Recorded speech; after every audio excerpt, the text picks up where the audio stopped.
There we go. We're live. Hi there. I'm going to turn on some music.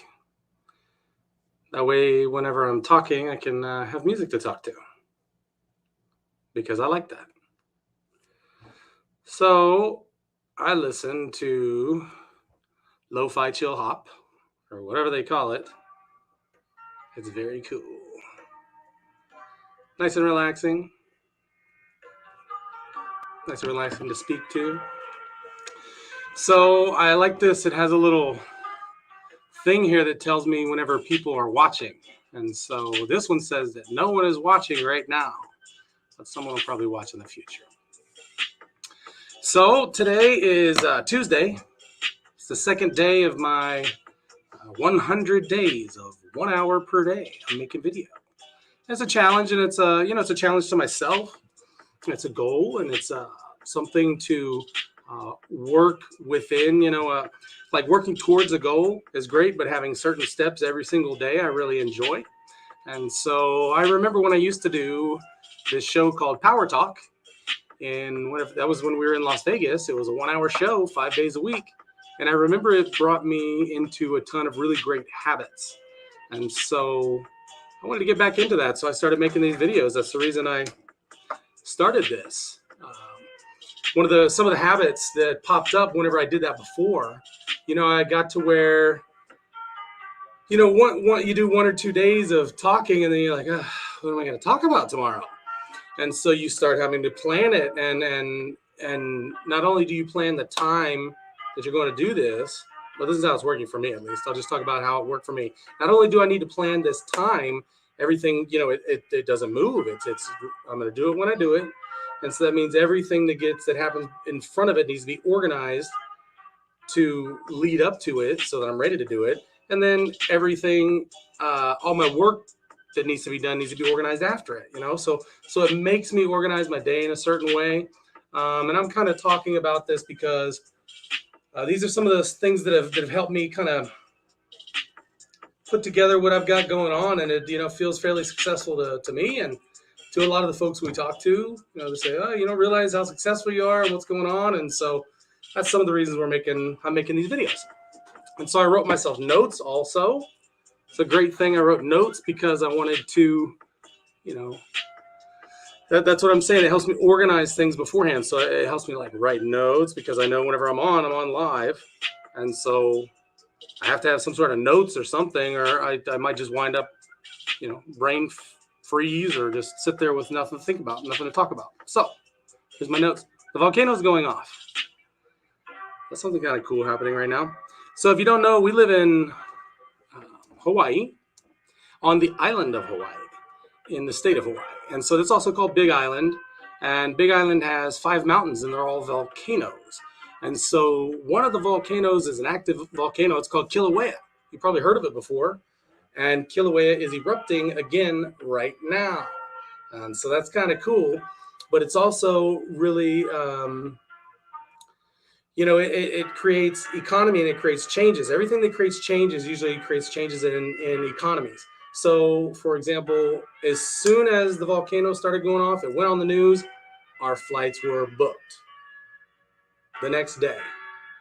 Like right away, as soon as the news came out, the people who wanted to come and see an erupting volcano came here. And so, especially now with COVID, everything gets kind of squished. And so over time, you'll probably hear me talking a lot about this thing called HTA.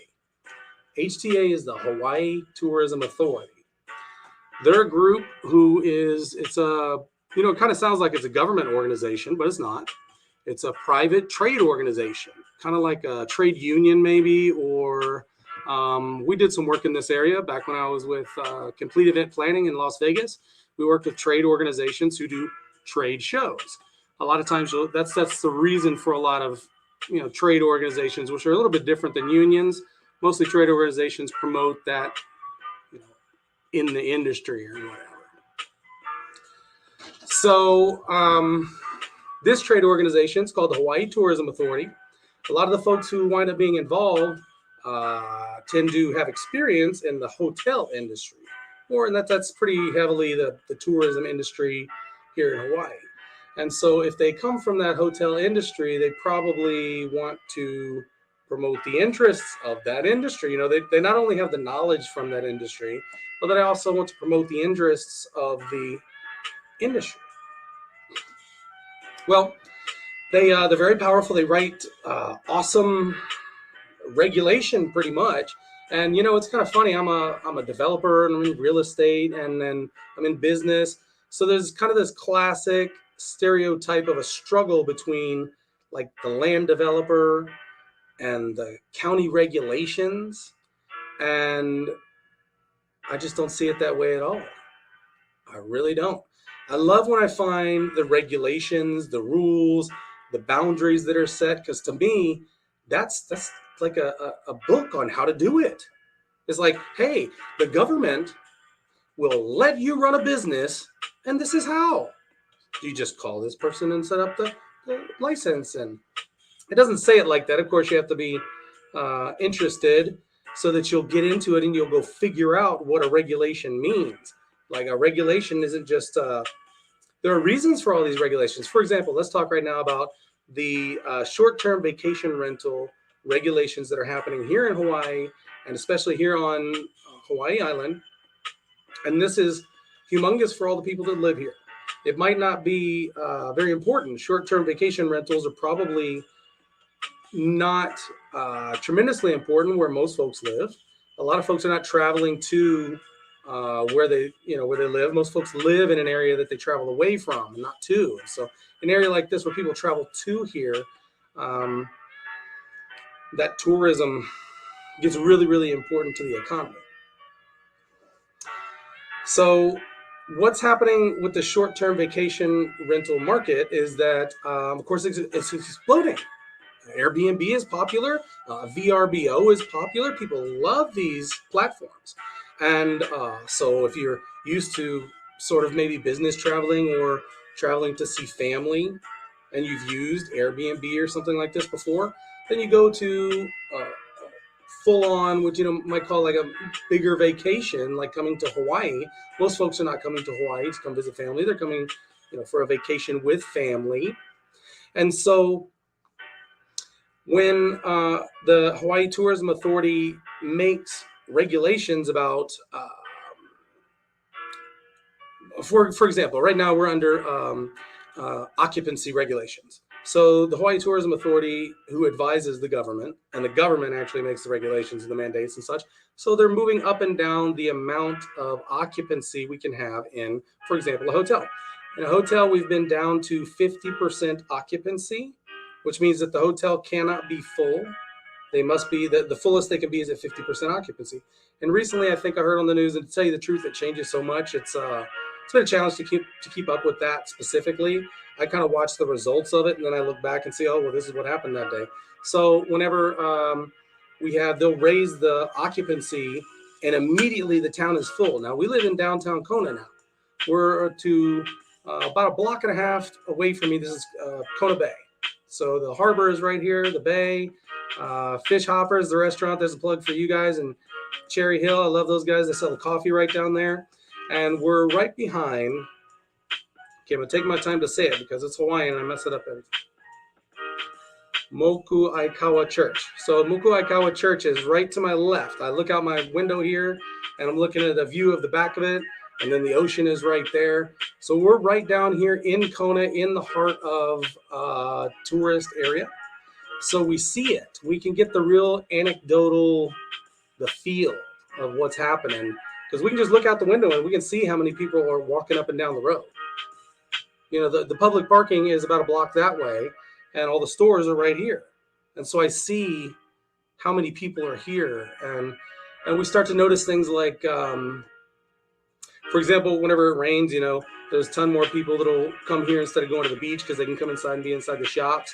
So these are just, as I'm rambling, I'm hoping anybody who might watch in the future who's like getting started in business or whatever, get to a place where you can watch what's happening in the economy where you are and be in touch with it and in tune with it, because your local economy is a reflection of the bigger economy as well. So you have to be in touch with all of them. If you're watching the stock market and you have no, like Main Street versus Wall Street, right? As far as watching and paying attention to what's happening on both. I mean, the question really isn't do you watch Main Street or do you watch Wall Street? It's how much do you watch both? And how do you compare them and how do you measure them against each other? Anyway, that's a rant from where I was, more like a ramble, I guess.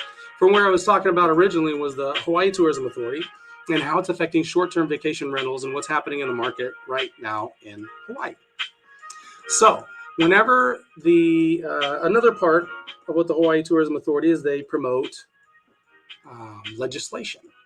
And so the Hawaii government has put in regulation about short-term vacation rentals. And so you must be in a permitted zone. You can't have unpermitted vacation rentals in a zone that's not permitted for it.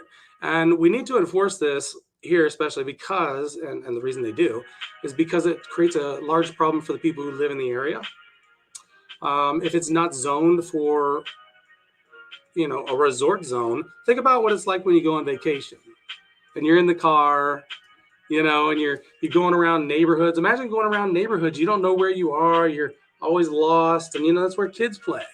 And resort zones are made with roads specifically wide enough and not places where kids play, where they might be in the street, because people in resort zones are not familiar with the area. And so they're not the best, for example, drivers. And also things like people who rent short-term vacation rentals, Airbnbs, tend to usually have like groups, like large groups. And they'll, of course, when you're on vacation, you know what it's like. You're having a party, you're having fun, probably having some drinks and some other people over. The kids are screaming and having a blast and playing ball. Well, the rest of the people, if you're in a neighborhood that's not zoned for that, the rest of the people in that neighborhood, they're going to work. They're coming home from work. They have things to do. The kids that are in their houses are doing homework. They're not on vacation running around and playing. So it really became a big impact on the lives, and what really, it's more of the economy that it became an impact on for the people who live here.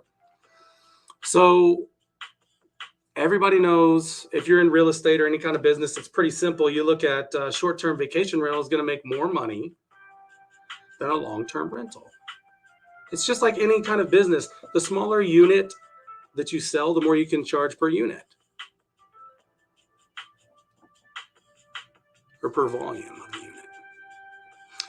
I don't know if I said that right, but hopefully you'll understand. So for example, say you go to a grocery store and you buy the 2-liter of soda pop. It costs a certain price, but it'll actually cost more for a smaller bottle of it at a gas station.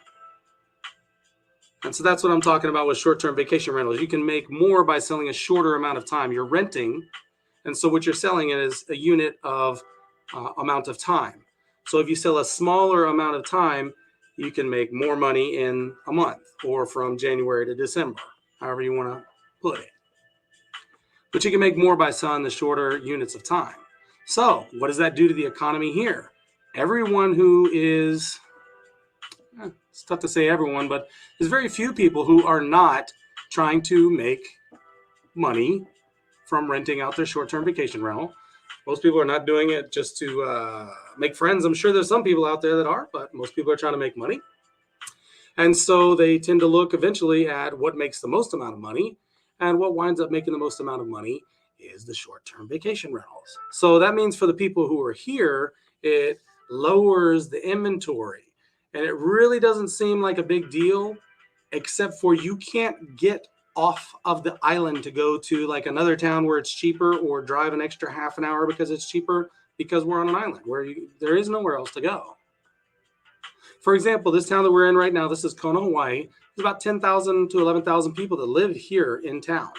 That's it. That's only 11,000 people. That's not very many people at all.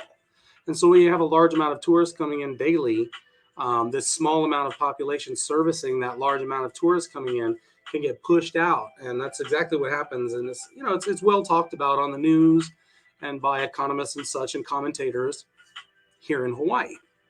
I'm guessing some of the people who are watching this in the future are probably from outside of Hawaii, not here on the island. It's only water, carbonated with lemon flavor. Very nice. So the way that it affects the folks that live here, it's actually terrible. It's really, really tough. It pushes a ton of people into Section 8 housing because the limits for getting into that kind of housing is lower. So people get kind of pushed into Section 8 housing because that's the only thing that's available that they can get, qualified to afford and things like this. And so there are a ton of people who are in, even if they're not in Section 8, they might be paying full rent on a rental. They're constantly moving every 2 to 3 years because the landlords that we basically only have like Section 8 landlords and 1031 exchange landlords. We don't have a ton of folks who live on the island who have an extra, like garage. There's some of those. Those are the ones that are rented up by the local folks. But most of the entire houses that you can rent, they're off-island landlords. And so you have an absentee landlord who is basically a 1031 exchange landlord. That means that after about 5 years, they're going to want to flip that property and go buy a more expensive property. And so the 5 years or the 3 years, you probably get in on the middle of their 5 years. Usually you're not going to catch somebody right at the beginning of the 5 and catch them. So that's why I'm saying every 3 to 5 years, most of the folks that we know, family and friends, they have to move if they've been renting. And so how does this affect a lot of the people? It has some really strange effects, like no one's furniture fits in their house. We already have a tiny amount of furniture that we can buy from anyway. There's hardly any new furniture that comes in. We just had a large influx of people during COVID, right after. And when everything started to move again, we had a huge influx of people who just moved here, and we still see it happening constantly. People will move here, they buy a car the same day, they go to Costco and buy their whole house. They fill up a truck and a trailer and a rental van with everything from Costco, and they've never been here or seen their house or anything. And it's been a large influx. So during that large influx, this last one, of course, that means that all the rentals got rented up like that. So tons of local people going back to living with family. That's another big solution we have here. Folks will go back to living with family. And so we have a kind of a cultural history of that as well, because we have a heavy Asian population, heavy not only population, but heavily influenced from those different populations over the years that have been living here. And that tends to have a large family, multi-generational families living in the same house tends to be very common in those cultures. And so that's really bled over into, and on top of that, Hawaiians tend to live together as well. So not only the place, but the other folks that have come here all tend to share that as a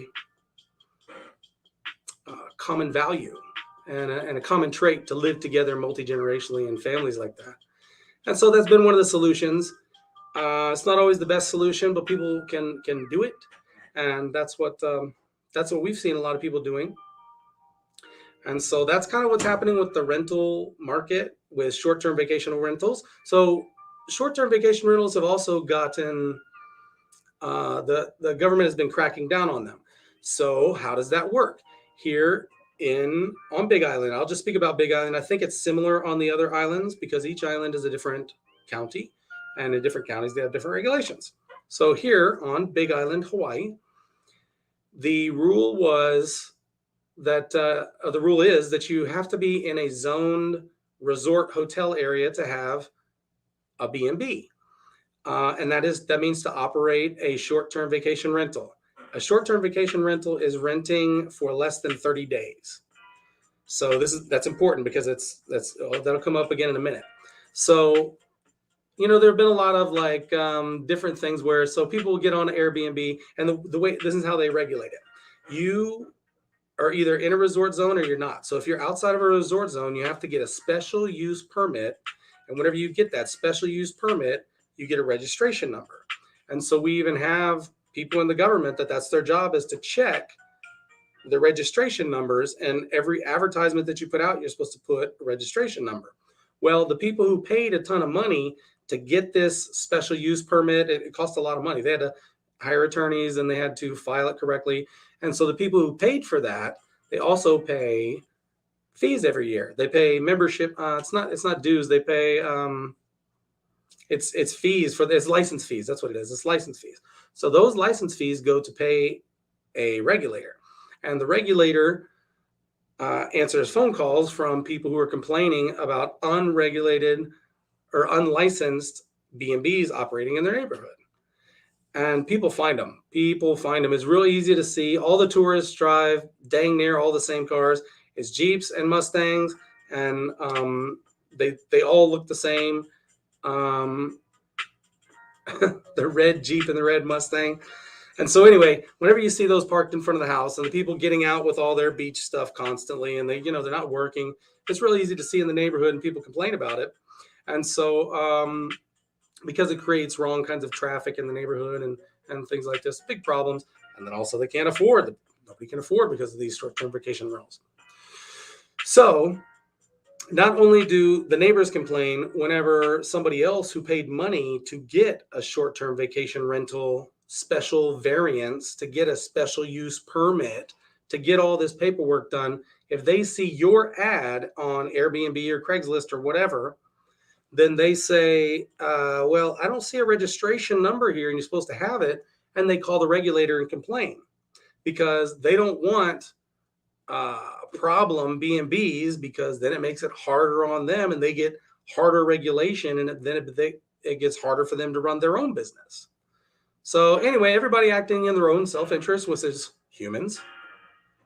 Pay attention to that. I think it's really important to just pay attention to the interests of the people around, because that's how people are going to act. They act in their own we act in our own self-interests.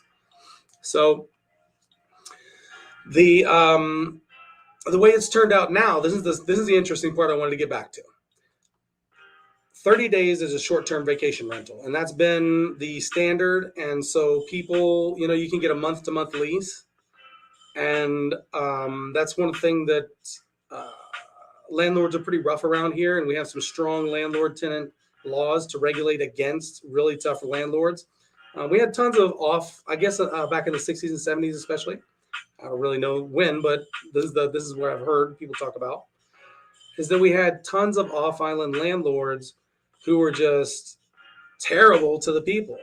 We still have tons of off-island landlords that are terrible to the people. I've been in the homes. What passes for a Section 8 home on this island, in my opinion, is disgraceful. I can't believe that they let them have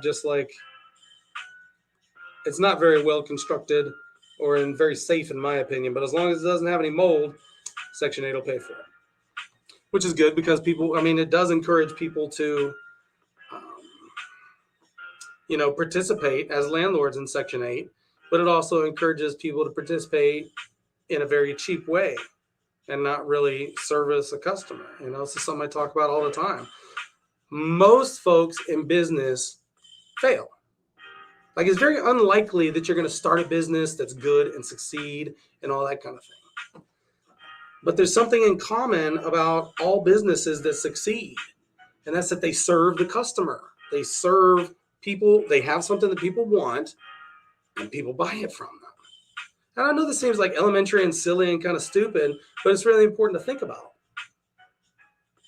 It's really important to remember, because I'm guessing most of the people watching this is either my family or people in business, in real estate. Who are you going to get money from if you're not getting it from people? How is your business going to survive without money? It has to have money from people. So you have to think about what those people want and then just give it to them. And that's just a business. That's really all there is to it. And of course, there's a bunch of other stuff, numbers and this and that that get involved. So I made more notes. Let me see what I wrote down. I talked about, whenever you were starting out, because I was thinking a lot about whenever I was starting out before. And, that's what I was talking about the last time whenever I was broadcasting. I was kind of talking about the start and what it was like. And when I started out, I remembered I was just terrible at business and landlording. And I was just terrible at all of it. And I was constantly just frustrated. And I didn't realize that I was terrible. I'm saying that now. Then I just realized I wasn't making any money. And I was like, I'm doing all this stuff, and I'm doing things, and I'm buying properties, and it was going, but we weren't making money. And I had to look at it, and I had to say, you're not good at this. And so I had to really dig down and figure out, what am I not good at, and look at my skills and where are my lack of skills. And so, uh, personally, I had some lack of skills of uh, confidence and being assertive. I was dealing very poorly with our tenants. I'm trying to remember back now what some of the issues were. And I remember it was just really a lack of confidence and being assertive with these tenants. And I was just letting them walk all over us. And, thank God I have such a wonderful wife, Kaipalani. She didn't put up with any of that. And so that changed real quick. And so that was a big skill step up for me. And actually I had to look at, my weakness and figure out, what is this weakness that's stopping me? Because I'm looking at it going, well, why don't I have this? And why don't I have that? Oh, there's the weakness. There's the weakness. Come sitting around complaining, going, why don't I have this? And why don't I have that? That's the weakness. Get rid of that. Here, there's number one. Okay. Now let's really look at it and say, what skills am I lacking? Instead of, why don't I have this? No, what skills am I not bringing to the market? Because the market will reward my skills. So all I have to do is just stack them. Skill, stack, stack, stack, stack, stack. Becomes a humongous stack. Whenever it all falls down, that's where all the gold is, right behind that wall.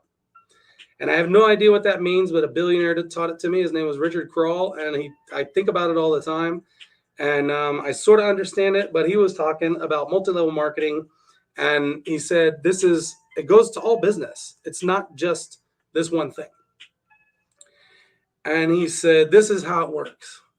Every day, you're going to meet people, and each one of those people is a golden brick. And you can't keep that brick, and you have to put it, and you start making a wall. And every person that you deal with, even if they reject you, even if they don't talk to you, every person that you deal with, you treat them like that golden brick, and you pay attention to them, and you stack them with the others, and you make your wall, and you stack your wall, and you kept talking about it, and you stack this humongous wall of golden bricks. And one day, whenever it's so high and you're reaching all the way to the top, it'll fall over, and there's everything you want behind it. So I hope that means something to somebody else. It means something to me because I think about it. But it is kind of confusing and kind of strange to think about it. But the main thing I take away from it is whenever he was talking about, you treat each one of those people that you deal with like that golden brick. And they're a part of your wall. Even the people that reject you, even the people that ignore you, even the people that think that you're stupid and you're doing something, whatever bad stuff that some person might think or do or say or what. They're still a golden brick. And they're still part of your wall.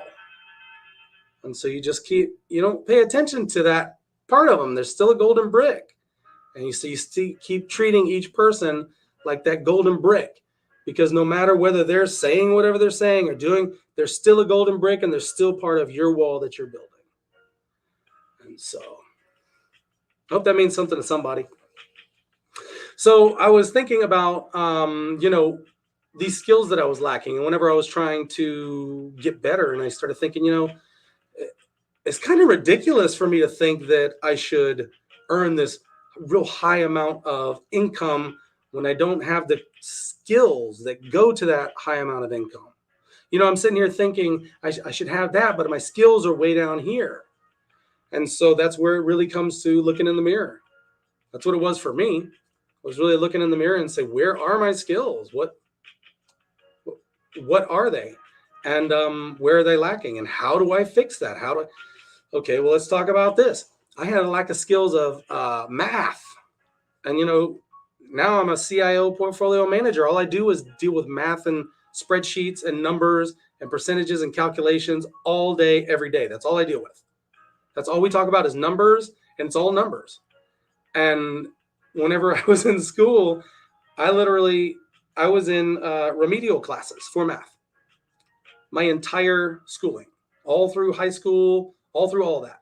I didn't ever finish an algebra class. They'd get to the end of it and they wouldn't fail me, but they'd have me do the class again the next. They just say, "Oh, I just don't take." And I never did all the algebra and all the stuff you're supposed to take. Even in college, they put me in a remedial algebra class to finish learning algebra, and I never learned it. And I don't know why that was such a challenge for me at that time.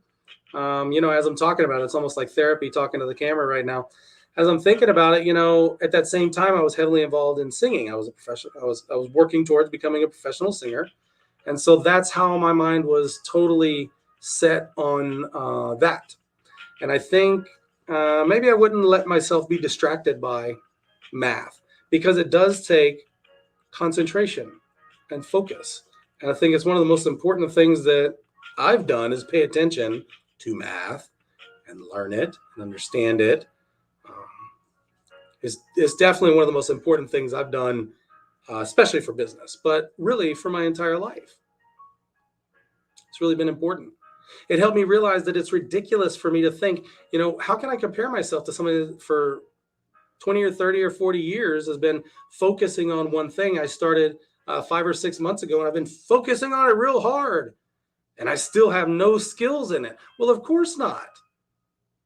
The person who is good at it, who's been doing it for 20 years, they didn't get the skills the first year. The first year or 5 years, and in my opinion, in my experience, is that the first 5 years is completely foundational. And what I mean is it's like the foundation of a building. So if you don't know much about construction, think about it while we're talking about it. Say you're going to build a big building, but you build a foundation and you knock it out in about 4 or 5 days. Well, that means that you probably didn't really measure it all perfectly and get it lined up, and you didn't put in the materials that were really the hard materials, and you didn't make it strong enough, and you probably made it really small. So small foundation, small building. You can't have a big, huge building with this tiny little foundation. It's about that foundation. It takes years and years and years. It takes planning, and it takes resources, and it takes sacrifice to get those resources to put in the plan. And so you lay down that foundation and you make it strong and you make it big. And it takes years. On this business we're on now, we were building this website. And so that means we had to put in a website and we had to put in the back part that people pay. So just even putting up the bank accounts, to get a bank account, you had to have the entities. So you got to set up an LLC to get a bank account, to get the e-pay, to get paid online. So it's not all, you think about one thing of, oh, I want to take payments online from people.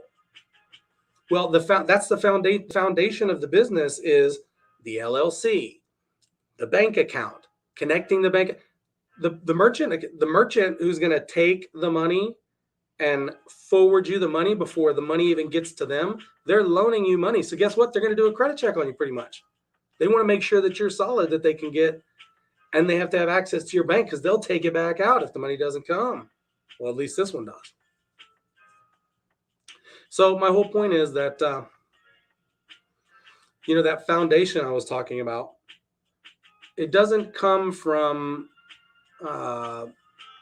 willy-nilly kind of action.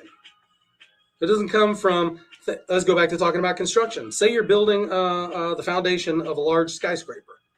And the guys who are in charge, they show up on Thursday through Sunday sometimes. And, a lot of times they'll work for like a week straight, and then they're off for a couple days. And, they do it whenever they feel good. And whenever they don't, they just don't. And, sometimes even whenever they're there, they're really not working all that hard. That's not really how anything gets built that I've ever seen. The way things get built is people show up at the same time, first thing in the morning. Soon as the sun is up, construction guys are there. They're working. Gals too. Doing their thing. People out there doing their thing first thing in the morning because they start right away. They show up at a certain amount of time, and everybody who's there is working. And there are people watching the work also, making sure that everybody's doing the right thing. That's what I'm talking about with foundations. Foundations are not just built by like one person doing it sometimes, whenever, kind of.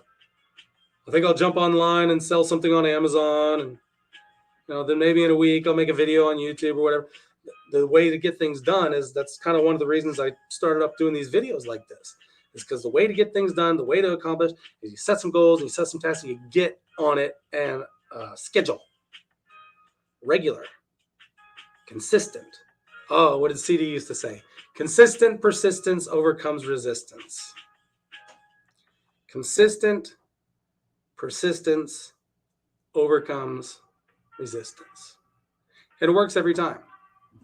You know, you might have heard that story about there were these scientists, and they did a study, and there was this big, huge log, and they got this like 5,000-pound log. There's this big, huge log, and then next to it, and they have it hanging on a rope. So this big, huge log hanging on a rope, and then next to it, they have a little cork, and it's also hanging on a rope. And so these little, right next to each other. And so, of course, they take the drop, they pull the cork over to the side, and they drop it. And of course, it causes, no change in the big log at all. No change at all. And so the experiment was that they kept doing this, and they kept doing this. And with the consistency in doing it and doing it and doing it for hours and hours and hours, after a while, that log is swinging. So even the littlest, tiniest, small action taken over and over and over and over and over a long period of time can create dramatic change. Traumatic change too sometimes. But it's supposed to create dramatic change. Because that's what we want in our lives. I mean, don't you want to be happy? Like, everybody wants to be happy, of course. And a lot of time, happiness comes from, changing the things that we have going on that are blocking. Anyway, I'm not going to get into all that today because we're talking about real estate in Hawaii and not metaphysics, which I don't know anything about anyway. I just thought it was important to remember that it's ridiculous for me to think like Alex Hormozy says, as he was saying, it's ridiculous to think that after 6 months or 2 years even that you should have a 1% income from something, because the people who make 1% incomes at almost everything are 20, 40, 50 years into an industry. It doesn't just pop off. So, of course, there's plenty of people online these days that are talking about, of course, it doesn't just pop off. And I think we're starting to get it. I think those sales gurus who are thinking, the old style of pitching is just not really, I don't think it's catching with people anymore. I wrote down some other stuff. Oh, what did I write down? Oh, whenever you hear, every once in a while you hear, I thought this was important. Every once in a while you hear about those folks who it pops off, right? The person who started something and, it just skyrockets to the moon. The singer gets discovered. The, idea gets picked up by a big company and the person's fabulously wealthy all of a sudden, all these kind of things. Those are stories, and those are interesting stories because they almost never happen. Do you tell stories to people about when you went to the gas station to pick up a ding dong for your cousin who was in town for an insurance conference? You don't tell those kind of stories. You don't listen to those kind of stories. And if you do, you're being polite. No, but you don't really remember those kind of stories or think about those kind of stories because they're not different. They're not outstanding. They're not special. So my point is, if you think about a story of someone with this, meteoric rise to success and this super fast train to boom, man, I am successful right now. It almost never happens that way. And the reason you hear about the stories is because it almost never happens that way. But our minds are funny. They don't work that way. They don't organize and go, oh, I hear about it. I hear about that more than I hear about the, just plugging away at it, because most people that just plug away at it and just plug away at it and just plug away at it, those are the ones that are successful. And it's not really that great of a story. It has to be like, for it to be that interesting of a story, we need to see it in a Rocky cut. You remember Rocky? The montages? The montage scenes where Rocky's, and it's in all the movies where they make the dramatic change in 3.5 minutes with a catchy song and a bunch of cut shots of different things. That's how we think about the drudge, the grind. That's the popular word now, right? The grind. That's what it takes. It takes 3 to 5 years of grinding on something. Just getting a skill really, really good. And whenever your skill is so good, the market has to pay you for it. So, I guess I'm not really promoting, like retail online sales and stuff like that. I always get those guys tend to have a thing where it's like, okay, you can sell this mug. You just have to be good at selling this mug. Right. And you can, because you can scale those kind of businesses and they're great. But all of the skills of marketing, that's a whole nother world of skills. Psychology, psychiatry, sociology, groupthink, all these kind of propaganda and all these different parts of the skills of marketing are part of the skill of selling that bug. You're not just buying something and putting it online and selling it, and Google really just sells it. Like, you're really just going to buy a mug and you put it on Amazon and it just sells for you, and you're just the lucky winner that this mug just happens to pop off. I don't really think it works that way. I think it works that you have the drudge and the grind of learning the skills of marketing, of reading about psychiatry and psychology, of reading about groupthink, and reading about how social networks interact and spread ideas. So anyway, that's most of the stuff that I wrote down to talk about. Oh, I was thinking about learning skills, and I was trying to figure out, business is competitive. There's a feeling to it. There's a competitive feeling to business. And so whenever I see the way I get around this feeling, because personally, I really have never been big of enjoying like the competition of beating someone or any kind of competition. I never really enjoyed that, but it's part of business, and it's part that I wanted to not have distracting me. And so the way I've done it is I treat everybody who's better than me like my coach, whether they like it or not. I go find out what they're doing and just copy it. And I figured out the surest way to make somebody stay better than me at something is to never admit that they're better than me. I'll let that sink in for a second. It took me a second to think of.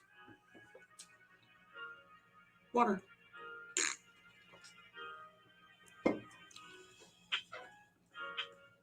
The surest way to make sure that someone always stays better than me at something is to never, ever admit that they're better than me. That's for sure. So reverse engineer it. That's well, I guess I already did reverse engineer it. That's what it is. So take that to the other way. How do I make sure that I can not let somebody just stay better than me? Well, just go ahead and admit it. That person is better than me. What does that mean? That means I can pay attention to what they do that's different than me, and I can go do that, and I can be better too. That was a big change that made for my life. Swallow your pride, so to speak. I remember whenever I was in entertainment, it was a big deal to me that I had I didn't have the entertainer thing when I was starting out. All I had was skill that I had learned. And it wasn't a natural talent. There wasn't a natural gravitation to be good at being on stage at all, like really at all. I got told to quit the first 10 years that I was a singer. And so I didn't. And I remember that grind part in the beginning. And to tell you the truth, every business, and I've talked to plenty of other business owners, every business, every athlete who's out there who's gotten really successful, we all have the same sort of habits and mentalities and thoughts and actions and ways that we take care of things. And a lot of it has to do with what I was talking about, those routines. Because routines are a reflection of your character. Your character is that certain quality that you can depend on whenever your skills are failing you. So the routines counteract your lack of skill. And they counterbalance, they maybe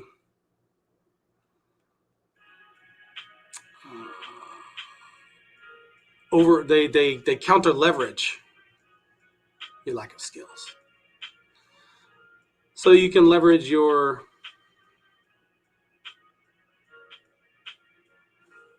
discipline and your habits and your routines to create character when your lack of skills exists.